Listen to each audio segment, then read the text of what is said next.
Welcome to Reality of Kink. This is Master Hook, and this one's going to be a little bit different because I've not done this on a podcast yet. I haven't even really done it as one of my videos yet, but it's something that I do every once in a while.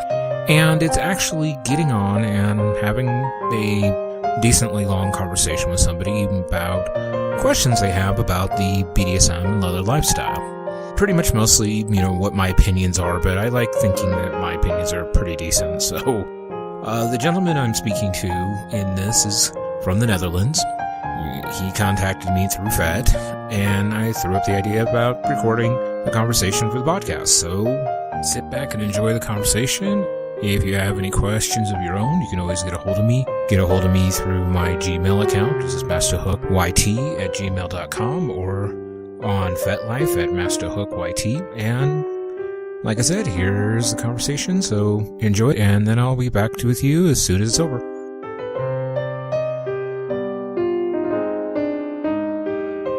This is going to be up on YouTube. I'm also going to take the audio and put it out as part of my podcast. So go ahead and ask any other questions you got, and we'll take it from there. Questions? Well, I have many. Then I have as many answers as you need, so. Sounds good. The first thing I was thinking about is how to properly train a submissive. I don't think there's a specific way. Everything depends on what it is that you want out of it. What I'm going to want out of a submissive and what you are going to want out of a submissive are going to be very different things. Do you understand what I mean by that? Yeah, I understand. The thing about it is that you have to figure out what it is you want first. What is it that you want that's going to make you happy? What is it that they're going to do that's going to satisfy you? Is it more service-oriented, more sexually-oriented, play-oriented? It really depends on what it is that you want. Once you figure that out, lots of communication, lots of talking. And then really the simplest thing is being consistent. Doing the same, if you want them to do something, do the same thing every time. I get some people that get a little upset when I say this, but have you ever trained a dog? No, not yet. Okay, but you know what the basics of it is, right? Yes. Being consistent with the rules and keeping them straight and everything else. Right, punishing them when they get out of line, but then rewarding them for doing it when they do it right. Yes. Same basic philosophy. The thing about it is that obviously the major difference is that you're dealing with a real human being who can actually talk to you and be able to actually have a conversation with you. So you want to be able to have that time where, yes, you are being very dominant, you are being very persistent, you know exactly what you want, you know exactly how you want to have it, and you are going to push them to get it.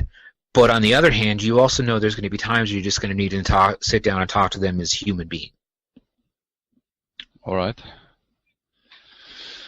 The next question I have, or trouble I'm concerning about, is the punishment way. What would be a good punishment for each sub? Or is that more like individual? It's definitely more individualized, but also at the same time, I'm not a fan of using physical punishment as a way of doing things, because 90% of the physical punishment that you'd be doing is stuff that you would be doing as part of play. Spanking is something that you would do as part of play. Why are you going to use it for punishment? All that might do in the end is actually encourage them to do more bad stuff to get what they want you to do, basically topping from the bottom by acting out to get you to physically hurt them by spanking them or doing whatever, because they know that's what they really want, but then you're not accomplishing anything. No, So, because you want the mental state to change, not the physical. right. I mean, yeah, every once in a while doing little minor things, like grabbing them by their hair and looking them in the eye and explaining, um, you know, jokingly, smacking them on the ass, things like that. Little things, that's fine. But it's really about the mental aspect.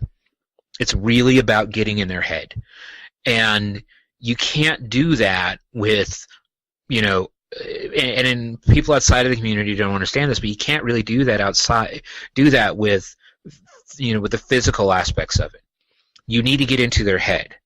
And whether it's restrictions on what they can do with you, like if one of the ones I've used in the past was I have a rule. If you've been watching any of my videos for any length of time, I have a thing about panties. I don't like my girls wearing panties. What I've done as a punishment is say you have to wear them. Now all of a sudden I'm going to, as a punishment for the next week, you cannot not wear panties. You are wearing them all the time unless you are in the shower or going to the bathroom, period. That is it. And the thing about it is that sounds to most people like, well, why would that cause anything? Well, if they know what pleases me is them not wearing them, and now I'm telling them to wear them,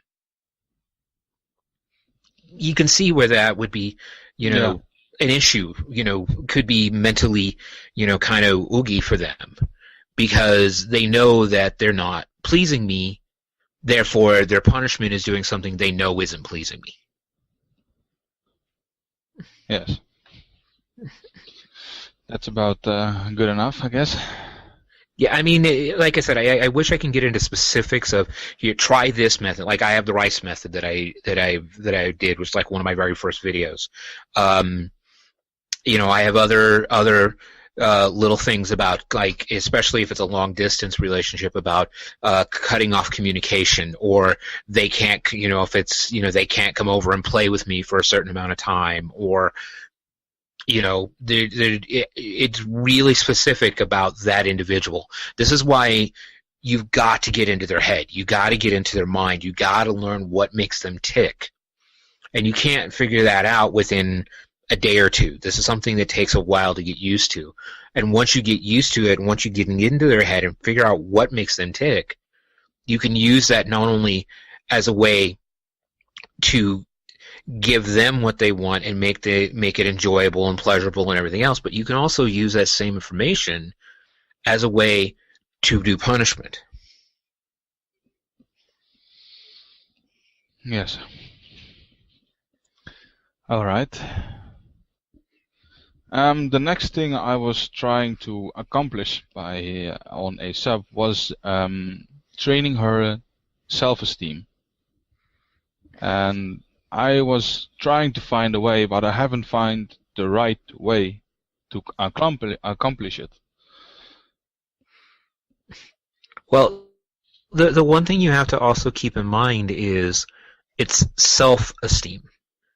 The thing about it is that you can only push it so far. She has to be able to take it on herself. If she's not willing to be happy and prideful in who she is and what she is, there's nothing you can do. You can only take it so far. Now, obviously, praising her when she's doing it right, correcting her when she's doing it wrong, punishing her when she does it, willfully wrong, are all things that you can do. But in the end, you can only do so much before there's nothing else you can do. All right. Yes. Makes very, very sense. Yeah. Yeah. I mean, I wish unfortunately, a lot of these types of questions are questions that I wish I had an easy answer. I wish I had go get this book or go grab that toy or go do this or go do that. But a lot of what we do is individual.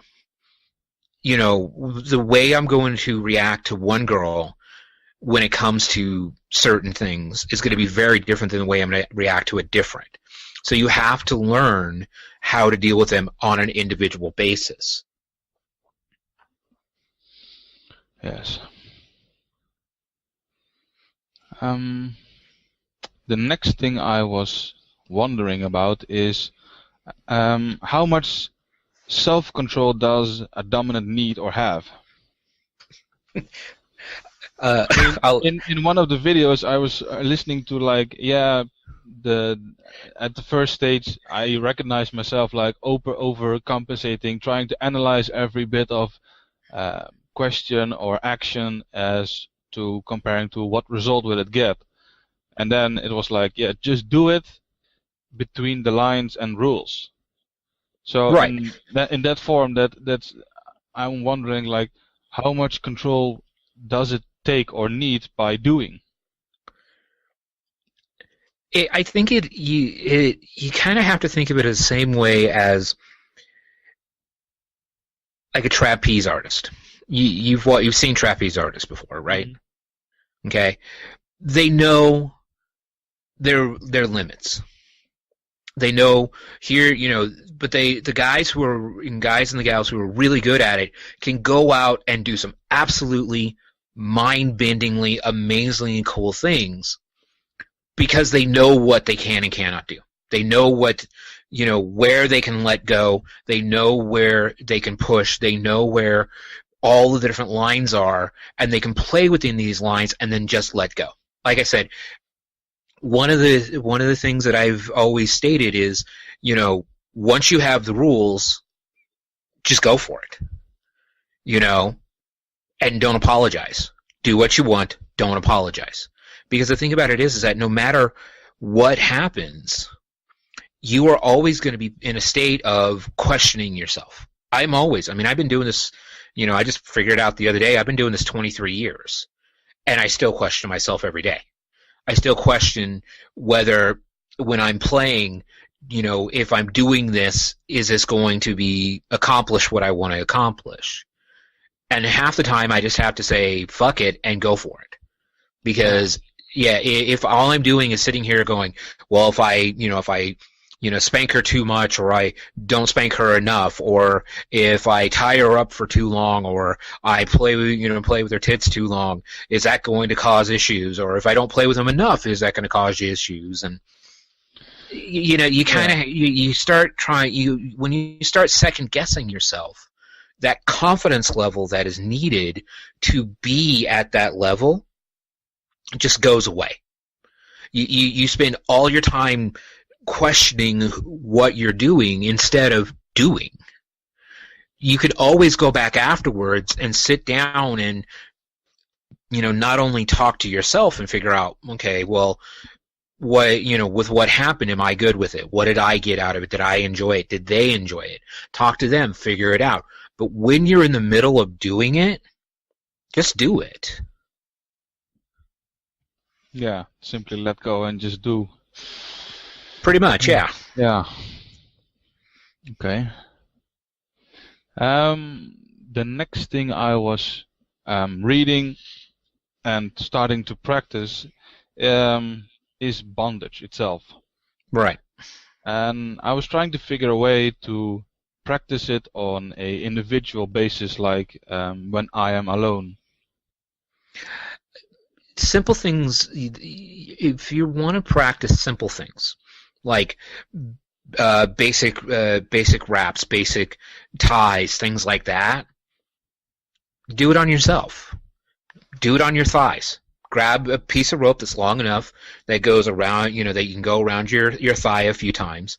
I was at an event a couple months ago, and a rigger was there, and he was talking about how on his way, to and from work, he would take the bus and the train to and from work, and it would be about an hour or so each way.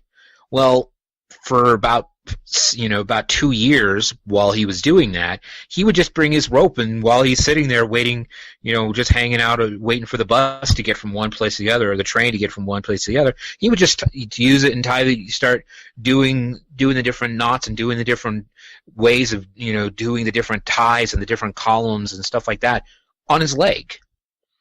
And half of the time, it's just practice, practice, practice, practice. You can, if you need, you can find something to do it. Just anytime you get a moment, do it. I mean, even like with me today, I still will, reach over, over here on my wall, grab one of my floggers, and just start, throwing it just for the fun of it.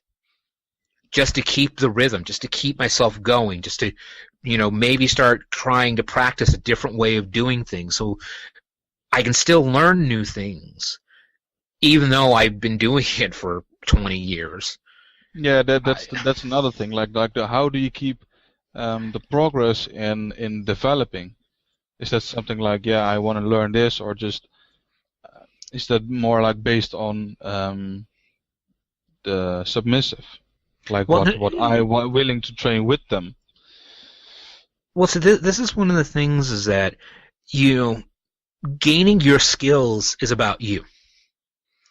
Okay, my main girl is not really into like heavy impact play, even though I'm a big fan of heavy impact play.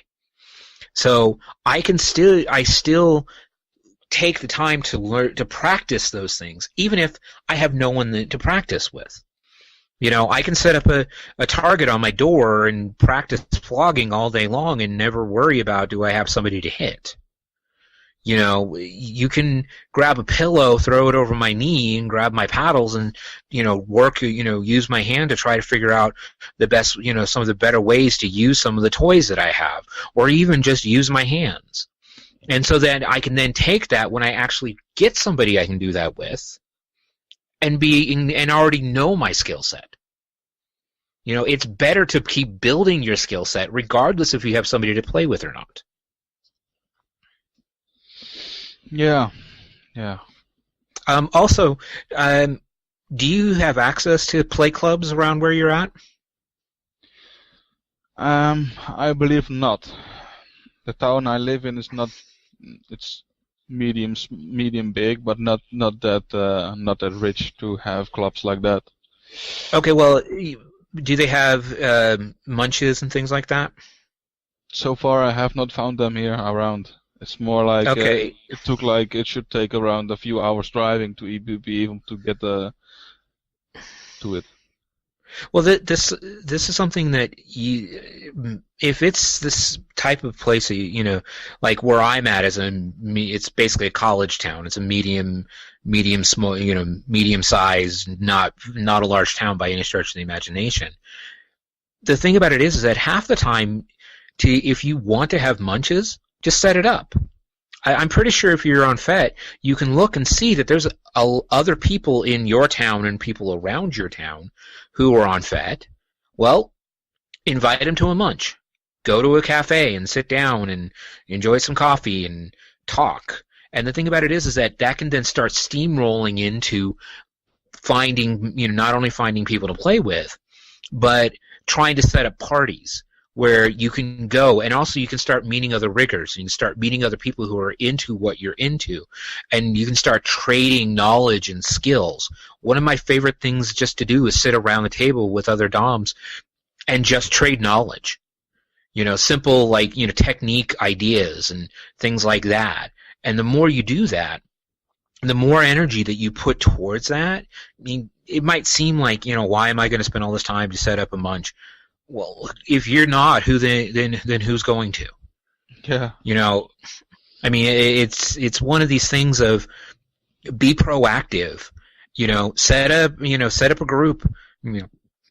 Set up a group. FET's got the ability. You could set up groups all day long and for your local area, and start off just as a munch group, and then turn it, and then if you can get 10 or 15, 20 people on a regular basis, then try to see if you can go use somebody's house and hold a private party. And then if you got enough people, then you might look into finding a venue to rent to do a party. And then if that works, then you can look into actually building a club. And the thing about it is that it really just starts with saying, hey, who wants to go and have coffee? Yeah, simple as that. All right. The last thing I had is, as a dominant, it can take a few forms, like a father, a husband, and simply a boyfriend, like you said. Like, that's not sometimes not an option, but I'm wondering how that can be even combined. You mean having a relationship where being a dominant is a major component to it, but adding on being a boyfriend and a husband as well? Is that what you're talking about? Yeah. Okay. This is where you have to start your relationship very honest with your partner.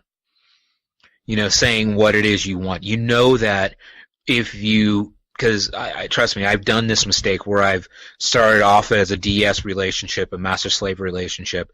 I got married and left the DS relationship behind, and basically what was, you know, we thought I had to fit to societal norms and become the husband, and it destroyed. I was miserable for the majority of that time until I came to the realization: why am I trying to be something I'm not?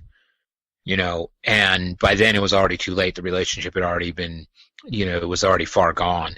But what it told me was who I am as me, you know, as a master, as a dominant, whatever. That's the priority number one. That's who I am. It's not just what I do, but it's who I am. And if somebody's going to be in a relationship with me, they have to understand that. They have to understand and be comfortable with that. And the thing about it is that I'm not going to get into a relationship with somebody who I can't express that side of me. So they have to be submissive in even if it's not all the time.